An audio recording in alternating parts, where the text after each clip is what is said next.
예. 뭐 이제 사전 우리 뭐 질문 받은 거, 그다음에 오늘 뭐 현장에서 지금 온라인으로 접수된 질문에 대한 답변은 아마 다 마무리가 된 것 같습니다. 혹시 그 사이에 추가로 들은 거 없죠? 네, 없습니다. 자, 우리 뭐 시간도 뭐 다 돼갑니다. 근데 아직 해결되지 않은 질문, 아주 핵심적인 질문 하나가 남았습니다. 한 10분 정도 우리 당초 계획했던 시간 계획이 한 10분 정도 시간이 남았는데요. 남은 시간 동안은 요걸 한번 정리해 보시죠. 아까 지금 뭐 우리 오늘 포럼에 참여하신 전문가들 사이에서도 각각 견해가 좀 달랐어요. 사실은 그 이슈가 공공기관 조직 내부에서 ESG 관련된 조직 편제를 어떻게 설계해서 운영할 거냐라는 아마 이런 질문인 것 같은데요.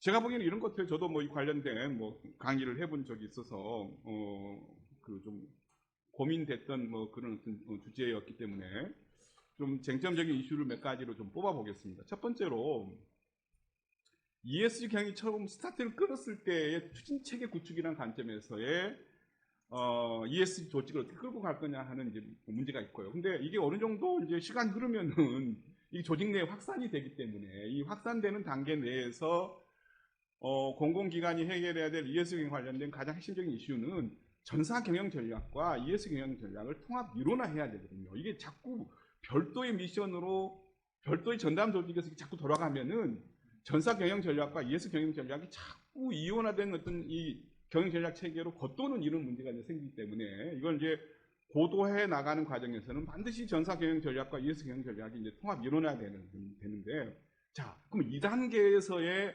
ESG 경영 조직의 이 추진 체계는 어떻게 구축이 돼야 되느냐라는 문제가 제기가 됩니다. 그러니까 지금 현재 공공기관이 벌써 ESG 경영 관련된 이야기를 듣기 시작한 게 한 3년 정도 됐기 때문에 초창기 확산 이 단계는 끝났어요.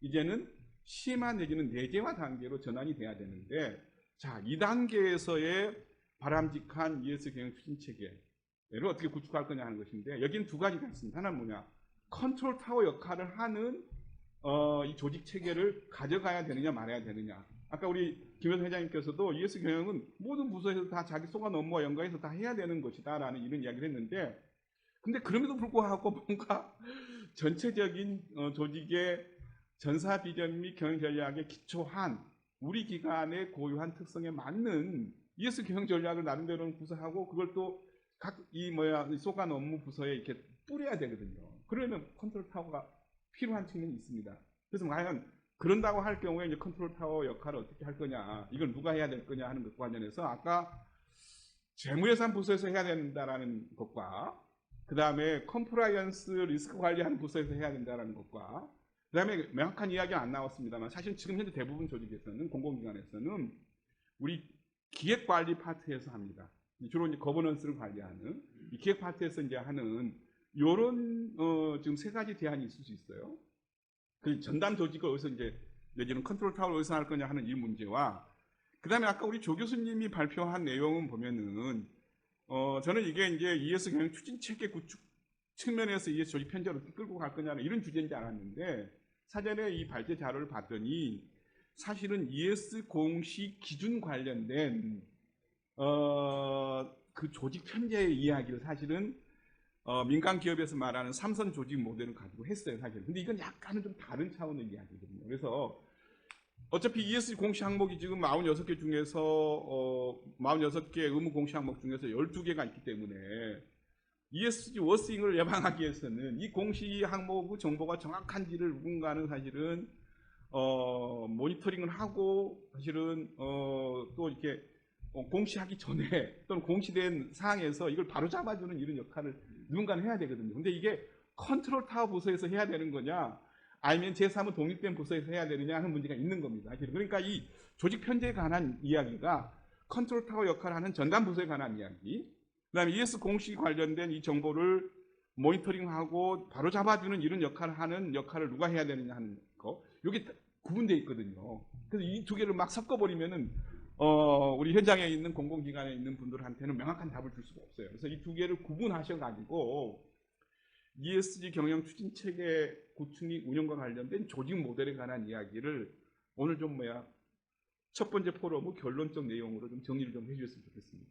제가 이제 문제를 제기를 했으니까 자, 이걸 발제한 우리 조 교수님부터 그다음에 우리 최 변호사님 그리고 마지막으로 우리 저 회장님께서 좀 이 사항을 좀 정리해 주시죠. 네. 저기 가장 어려운 질문 주셔서 감사합니다.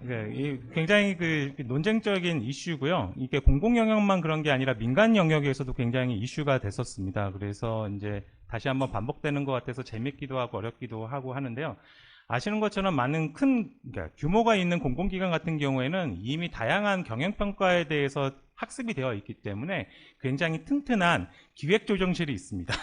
그래서 대외평가와 감안해서 경영 전략을 굉장히 많이 세우고 있는데, 제가 이제 발표했던 주제는 ESG 와싱 리스크 측면에서 이게 적정하게 공시가 되느냐. 근데 그 측면에서 봤을 때 기획조정실이 집계하고 이제 경영평가를 대비하고 경영 전략을 수립하는 게 과연 윤리적으로 타당한지에 대한 검증 능력은 약한 게 아닌가, 이런 측면에서 삼선방어선 모형을 가지고 그 ESG 추진, 지금은 기획조정실이 ESG 추진실로 되어 이제 이름이 명칭이 바뀌었는데, 과연 그들이 하고 있는 집계하고 수립되는 게 과연 적정한지, 내부 감사 기능이 수행되느냐, 여기에 대한 문제의식 측면에서 이제 이야기를 한 거고요. 그리고 현실적으로 가장 많이 경영진의 지원을 받을 수 있는 부서가 ESG 총괄부서로서의 역할을 해야 되는 게 아닌가, 이제 이런 거에 대한 그 문제의식을 가지고 접근을 한 겁니다. 다만 이제 민간기업 같은 경우에는 공시 담당자, 공식 책임자가 CEO하고 CFO거든요. 그래서 상장회사인 경우에는 재무회계가 이제 경영전략까지도 담당을 하는데, 공공영양은 재무회계 담당하는 부서가 따로 있고, 그리고 기획조정실, 지금은 ESG 추진실로 이름이 바뀌었는데 ESG 추진실이 대외평가 업무까지 담당을 하고 있거든요. 그래서 현실적으로는 제가 봤을 때는 ESG 추진실에서 ESG 총괄 컨트롤 타워 역할을 하면서 ESG 경영위원회까지도 보좌하는 기능을 하고, 이게 충실하게 이루어지고 있는지 감사 기능이 제대로 된 감사를 하게끔 하는 게 보다 현실적이지 않을까, 이런 말씀을 드리겠고요. 다만 규모가 적은 공공기관 같은 경우에는 삼선 방어선 모형에 따라서 부서 구분하는 자체가 의미가 없거든요. 그럴 바에는 차라리 업무에 대해서 교통정리가 가능한 감사실이 이제 사실적으로 총괄부서가 돼서 일을 시키고 확인해야 되지 않을까. 왜 그러냐면은 이게 3자 입장에서 검증이 되게 중요한데, 지금의 많은 공공기관들이 평가 관점에서만 ESG를 많이 접근하다 보니까 실질적으로 그 작동이 되고 있는지 여부가 되게 관건인 것 같습니다. 그래서 그런 문제의식을 가지고 이제 발표를 했던 거고요. 그래서 현실적으로는 정리하면 기획조정실이 해야 되지 않을까. 그렇지만 발전 방향으로 봤을 때는 그 기획조정실이 구체적으로 제대로 하고 있는지 검증은 누가 할 것이냐, 이 문제 입장에서 공공기관들이 결정해야 되지 않을까, 이런 말씀 드리겠고요. 제가 생각하더라도 기재부나 산자부나 다른 주무부처에서 ESG 통합 컨트롤 타워를 구축해서 운영하는 것을 공고할 수 있지 특정 부서에다 몰아줄 수는 없을 것 같거든요. 반면에 민간 기업은 그런 것들에 대해서 많이 학습이 되어 있기 때문에 민간 영역에서 발전되고 있는 모양에 대해서 좀 참고해 봐야 되지 않을까, 그런 말씀을 드리고자 해서 도발적인 이슈입니다만 삼선 방어선 모형을 가지고 왔습니다. 네, 이상입니다. 다시 한번 그러면 삼선 방어선 모델은 ES 공시 관련된 리스크 관리 모델이라는 건가요? 아니면 어떻게 정확하게 좀 입장을 정리해 주셔야 될 것 같은데. 네. 그 삼선 방어선 모형은 이제 부서의 기능을 현업부서라고요. 중간 관리 부서가 있고 사후적으로 관리하는 이제 감사 기능을 이제 이야기를 합니다. 그래서 전통적으로 공공기관 같은 경우는 3선 방어선 모형에 따라서 했던 게 아니라 거의 2선 방어선 모형에 따라서 제대로 된 업무 검증 기능이 약한 측면이 있었거든요. 근데 ESG를 하기 위해서는, ESG 경영을 하기 위해서는 사후적 관점이 아니라 사전적인 중간 관리자 관점에서 이게 적정하게 운영되고 있는지, 그런 측면에서 필요합니다. 그래서 지금의 공공기관들이 운영하고 있는 이제 부서의 기능들을 삼선 방어선 모형에 따라서 제 기능을 이제 재정의를 한다라고 하게 되면 보다 ESG 경영 추진과 관련돼서 좀 이렇게 역할과 책임이 명확하지 않을까. 이제 그런 측면에서 이제 말씀을 드린 거고요. 왜 그러냐면은 뭐 기재부나 행안부나 권익이나 감사원이나 여기저기서 이제 숙제들을 던져주는데, 그 던져주는 걸 보더라도 삼선 방어선에 체계에 따라서 숙제를 던져주는 게 아니라 이것도 점검해라, 이것도 확인해라 이런 식으로 하다 보니까 그 현업 부서의 숙제가 통일이 안 되는 측면이 좀 있습니다. 이제 그런 식이기 때문에 삼선 방어선 모형에 따라서 이제 공공기관의 부서에 대한 기능도 재해석할 필요는 있겠고, 그리고 중앙행정기관도 숙제를 주실 때 삼선 방어선 모형에 따라서 이게 어느 부서에서 적정하게 관리되고 보고받고 검증이 가능한지 이런 것도 던져주신다라고 하게 되면 공공기관 입장에서 많은 시행착오를 덜 겪지 않을까. 민간 기업에서는 CFO 부서들이 주로 ESG 경영을 담당을 하고 그 적정성에 대해서 감사 기능이 아니라 컴플라이언스 쪽에서 그 사전적으로 간섭을 하면서 챙겨주는 구조고, 최종적으로는 감사에서 이게 적정한지 효율성 감사가 이루어지고 있거든요. 이제 그런 측면에서 공공 영역이 좀 민간 영역의 시행착오를 한번 참고하는 게 필요하지 않을까, 이제 이런 말씀을 드리고자 합니다. 예, 뭐 제 기억으로 우리 최우영 변호사님은 약간 좀 다른 말씀하셨던 것 같은데, 아까 하셨던 이야기와 그다음에 우리 조 교수님 이야기를 좀 결합시켜서 혹시 뭐 다시 좀 뭐 새롭게 정리를 내려주실 수 있는 여지가 있으면 말씀 좀 부탁드리겠습니다. 네, 일단 저는 이제 민간 기업의 컴플라이언스와 ESG 실무자 관점에서 한번 제안을 드려봤었는데요. 그 공공기관의 윤리 경영과 또 민간 기관의 컴플라이언스 약간의 차이는 있는 것 같습니다. 네. 네, 그래서 저희 쪽에서 바라보는 컴플라이언스는 어떤 거냐면 법규를 준수하고 규범을 준수를 하고 또 그 직원들이 그런 위반 행위를 하지 않았는지 모니터링을 하고 또 컨설팅을 해주는 그런 업무를 담당을 하고 있고요. 또 리스크 관리 업무도 함께 담당을 하고 있습니다. 그래서 이 관점에서 봤을 때 컴플라이언스 리스크 관리를 하면서 ESG 리스크 관리를 통합을 해서 한다면 임직원 입장에서도 조금 더 업무 부담을 덜고 현업 부서가 효율적으로 관리를 할 수 있지 않을까 그렇게 생각을 했었고요. 또 아까 경영진과 그 이사회의 관심에 대해서도 얘기가 나왔었는데 컴플라이언스는 이미 그 경영진과 이사회에 많은 관심을 얻기 위해서 정말 많은 노력을 계속 해왔습니다. 그래서 이런 경험들 그리고 전사적으로 프로그램을 운영하고 관리하는 그런 경험들을 조금 더 그 구축을 하는 그 조직 구축을 하고 구조를 추진 체계를 구축하는 단계에서 조금 더 활용을 할 수 있을 것 같고요.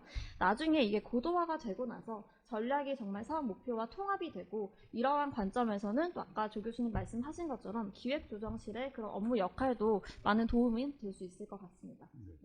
그냥 마지막 좀 결론 내려주시기 전에 제가 좀 추가적인 질문을 좀 부연드리면은 사실은 지금 ES 경영이 이제 그 스타트를 끊으면서 좀 조직 인력 운영 측면에서 조금 여유가 있는 이제 큰 기관들은 ES 경영 전담 부서를 기획 부서랑 별도로 만들었어요. 사실은. 그래서 지금 그런 조직이 여전히 지금 살아 있는 기관이 꽤 많이 있습니다. 근데 이게 이제 전사 경영 전략과 ES 경영 전략을 통합 일원화하는 이런 지금 단계로 전환이 돼야 되는데 이런 단계에서도 기조실과 분리되어 있는 ES 전담 부서를 계속 끌고 가는 게 맞는 것인지 이런 현실적인 문제가 있는 거거든요. 그래서 아까 제가 사실은 컨설타워 역할 이야기했을 때는 바로 이 문제를 어떻게 풀어나갈 거냐라는 것이 사실은 문제의 핵심 질문이었습니다. 근데 우리 조 교수님 답변이 약간은 그것과는 좀 다른 맥락 그 이야기를 근데 전담 부서를 그럼 없애자라는 건지 왜냐하면 그런 부분에 대한 것들을 명쾌하게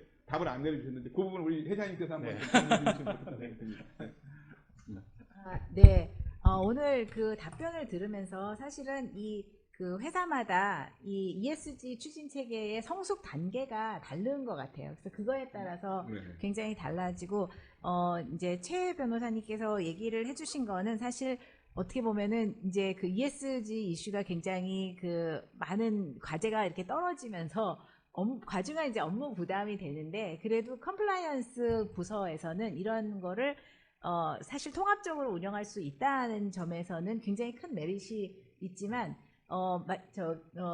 박재희 교수님 말씀해 주신 것처럼, 이게 이제 전사적으로 하지 않으면은 궁극적으로는, 그냥 흉내만 내다 이제 끝나는 그런 이슈로 이제 되면은 안 되기 때문에, 그래서, 진짜로 이제 CEO와 그 최고 경영진들의 그런 커미트먼트를 얻고, 그 다음에 기조실에서 좀 더 치고 나가는, 그러니까 이제 새로운 과제를 발굴하는 이런 적극적으로 이렇게 나가는 그런 역할을 하려면 기조실이 있어야 되는데 제가 이제 좀 듣다 보니까 이런 생각은 드는 것 같아요. 그러니까 굉장히 그 과제가 한두 가지가 아니라 이렇게 치고 나가야 되는 과제도 있고 그 리스크 관리를 해야 되는 것도 있고 되게 다른 그런 부분이 있기 때문에 저는 그 어떤 태스크포스 팀으로서 약간 그 협조 조정이 필요한 것 같습니다. 그래서 그 컨트롤 타워라고 하는 거가 이렇게 어느 한 부서에서 이렇게 다 그 담당을 하는 것보다 이런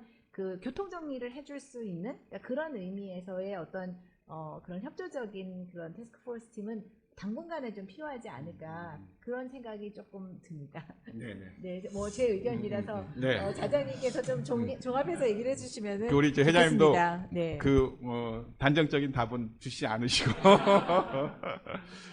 그 사실은 이제 조직 설계에서 규범적인 정답은 사실은 없어요. 기관의 특성에 맞게끔 또 기관의 상황에 맞게끔 탄력적으로 유연하게 대응하는 것이 맞는 것이고 다만 이제 공공기관에서 이제 기획 관련된 부서에 사실은 업무 이 스펙트럼이 굉장히 넓기 때문에 이제 여기서 사실은 ES 경영까지 통합적으로 관리하다 보면은 ES 경영이 숨어버린 아마 이런 문제는 있을 거예요. 근데 그렇기 때문에 이제 ES 경영이 이제 공공기관의 새로운 어떤 경영 어떤 패러다임으로서 이렇게 막 이렇게 부각되는 요 시기에는 이걸 이제 전사적인 관점에서 확산시키고 그다음에 이걸 좀 좀 시키는 이런 역할을 하려면은 이걸 이제 전담하는 별도의 부서가 그 업무를 전담하는 것이 이제 바람직한 것일 수도 있는데 사실은 공공기관의 ES 경영이 한 단계 더 나아가기 위해서는 전사 경영 전략의 ES 경영을 통합하지 않으면은 여전히 ES 경영은 부가적인 업무로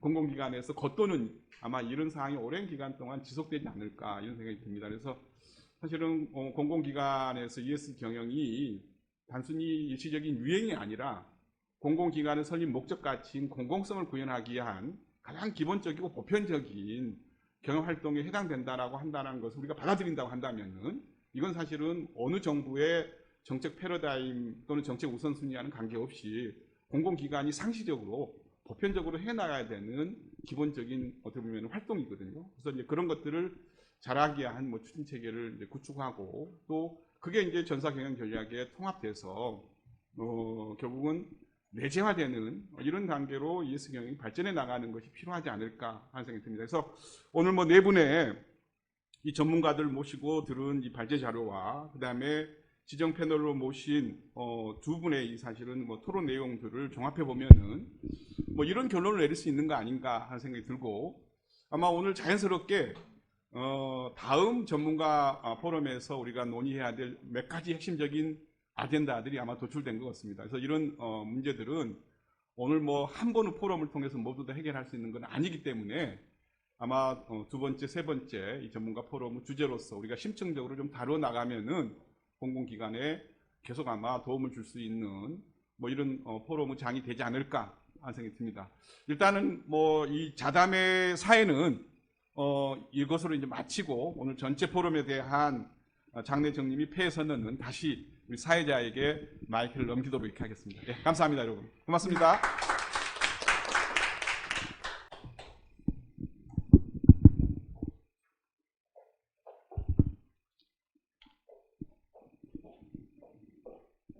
네, 이렇게 해서 좌담회를 모두 마치도록 하겠습니다. 좌담회 좌장으로 수고해주신 곽채기 교수님, 그리고 함께하신 네 분의 발표자분들, 그리고 두 분의 패널, 김효선 학회장님께 진심으로 감사드립니다. 수고하신 모든 분들을 위해서 다시 한번 박수 부탁드립니다. 네, 이상으로 사단법인 한국윤리경영학회가 준비한 ESG 전문가 포럼 그 첫 번째 행사를 모두 마치도록 하겠습니다.